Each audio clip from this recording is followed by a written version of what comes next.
Good morning. Happy to see so many fine folks out here and so many smiling faces. I have a very peculiar background, attitude, and approach to the real world because I am a conjurer. Now, I prefer that term over magician because if I were a magician, that would mean that I use spells and incantations and weird gestures in order to accomplish real magic. No, I don't do that. I'm a conjurer who is someone who pretends to be a real magician. Now, how do we go about that sort of thing? We depend on the fact that audiences such as yourselves will make assumptions. For example, when I walked up here and I took the microphone from the stand and switched it on, you assumed this was a microphone, which it is not. As a matter of fact, this is something that about half of you, more than half of you, will not be familiar with. It's a beard trimmer, you see, and makes a very bad microphone. I've tried it many times. The other assumption that you made, and this little lesson is to show you that you will make assumptions, not only that you can, but that you will when they are properly suggested to you. You believe I'm looking at you. Wrong. I'm not looking at you. I can't see you. I know you're out there. They told me backstage that it's a full house and such. I know you're there because I can hear you, but I can't see you because I normally wear glasses. These are not glasses. These are empty frames. Quite empty frames. Now, why would a grown man appear before you wearing empty frames on his face? To fool you, ladies and gentlemen, to deceive you, to show that you, too, can make assumptions. Don't you ever forget that. Now, I have to do something. First of all, switch to real glasses so I can actually see you, which would probably be a convenience. I don't know. I haven't had a good look. Well, it's not that great a convenience. I have to do something now which seems a little bit strange for a magician, but I'm going to take some medication. This is a full bottle of Calms Forte. I'll explain that in just a moment.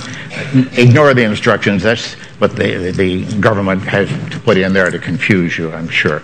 I will take enough of these. Indeed, the whole container.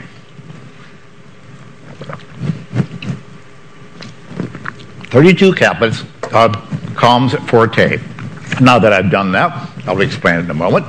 I must tell you that I am an actor. I'm an actor who plays a specific part. I play the part of a magician, a wizard, if you will, a real wizard.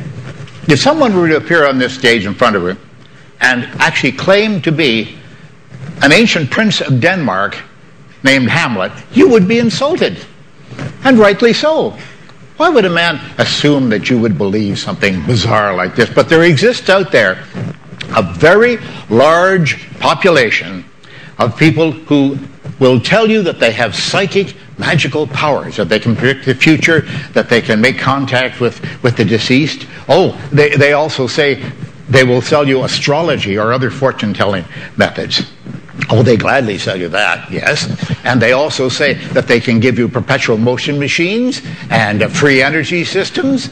They claim to be psychics or sensitives, whatever they claim. But the one thing that has made a big comeback just recently is this business of speaking with the dead.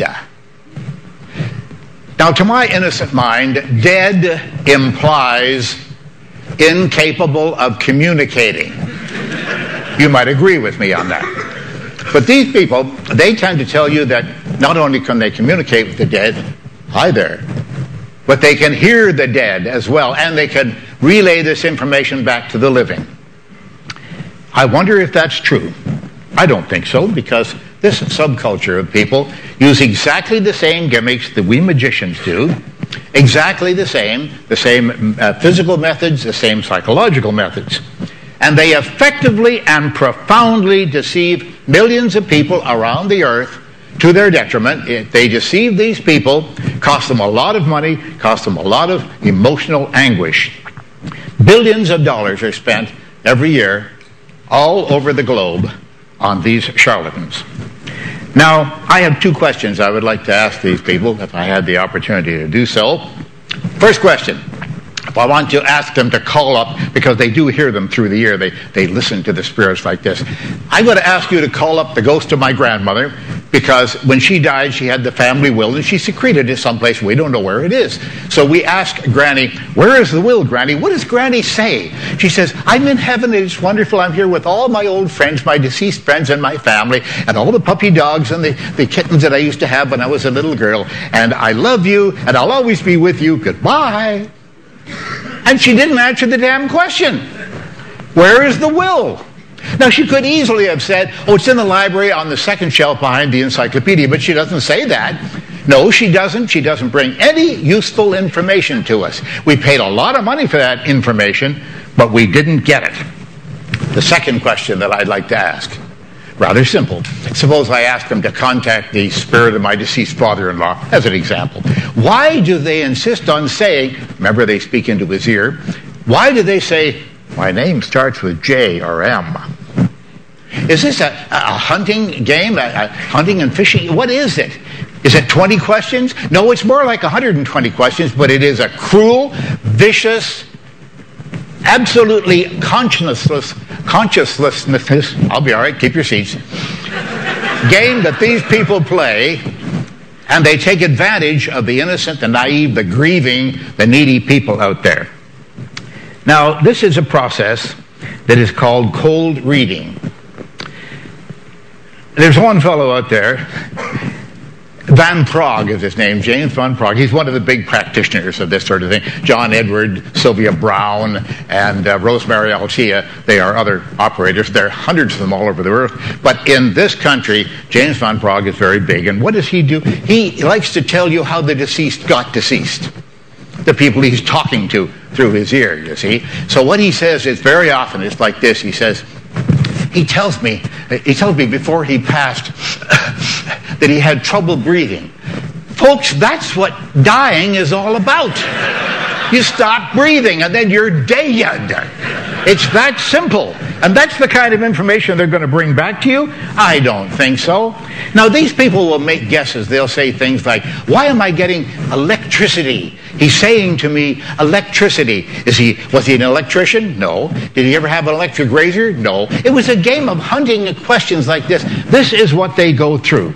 Now, folks often ask us at the James Randi Educational Foundation, they call me, they say, why are you so concerned about this, Mr. Randi? Isn't that just a lot of fun?